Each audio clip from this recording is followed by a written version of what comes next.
Hi, my name is Bill Stark.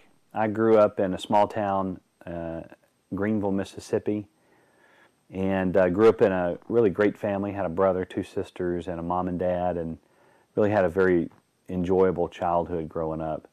I was fortunate in that my parents took us to church and really exposed us to a lot of really nice things growing up. But going to church, I heard about God and Jesus for many years, and I became a Christian when I was about 12 or 13 years old.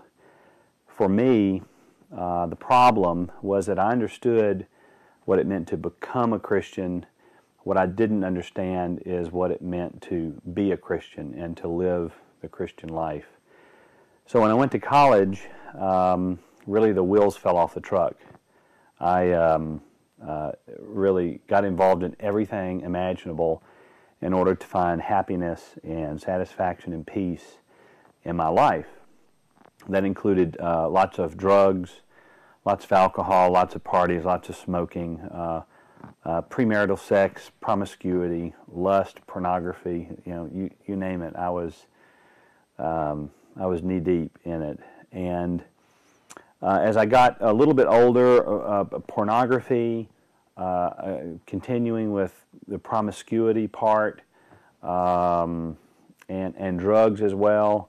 When I got married, the things that I was really putting my hope in to find peace and satisfaction in life, they changed slightly to work. I ended up with this crazy notion that if I worked really hard and earned a lot of money, I could buy lots of toys, lots of things, have lots of notoriety, lots of acceptance from people because of money and being rich. And so I really pursued that very hard to the, and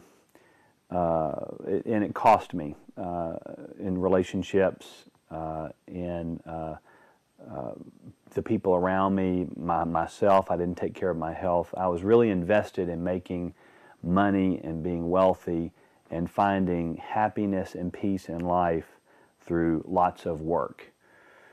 And there's a story in the Bible about Jesus going to a well, a famous well, and asking a lady for a drink of water. He asked her for the drink of water, and then he said something kind of strange to her. He said, "This water will not quench your thirst." In other words, you have to come back to this well and get water every day in order to quench your thirst. You have to do it every day, he says. Then he said something really strange. He said, "If you will drink from my water, you'll only have to do it one time, and your thirst will be quenched."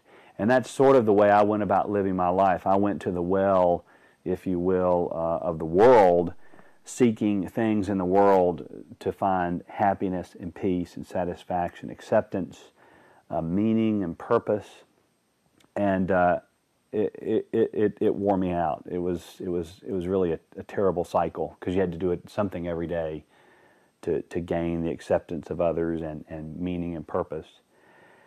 And then several years ago, some really disastrous things happened in my life during a very short period of time, over about 2 or 3 months. I had a couple of lawsuits that were very serious in nature. The company I was working for to find all of my riches ultimately filed Chapter 7. We didn't have any money in the bank. Relationships around me were falling apart and dysfunctional, and really all the things that I had sort of put my hope in for joy and peace and satisfaction and meaning in life, all those things really basically disappeared. And it was at that moment that I reached the end of my rope. I reached the bottom, and I cried out to God at that moment like I'd never done in my life, and basically said, "God, I need your help. I can't do this. I can't manufacture peace. I can't manufacture purpose and meaning and satisfaction in life.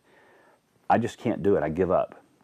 And it was at that precise moment, and from that moment forward, that I can say, honestly, I have internally in my heart and in my mind, I have had the deepest peace and satisfaction about life that I've ever had from that moment forward. I still experience troubles. I still experience struggles in life and things that come at me in the flesh. But God has been a constant companion, and it's only through that relationship of giving up and asking God to really take over has my life turned around and had meaning and purpose. If you're a man, if you own a business, or if you're in business, if you're in sales, and if you're trying to find meaning and purpose and happiness through toys and money and fame and acceptance, the things of this world, from my experience, they don't work. And my advice would be just to give up and go to God and ask Him for help.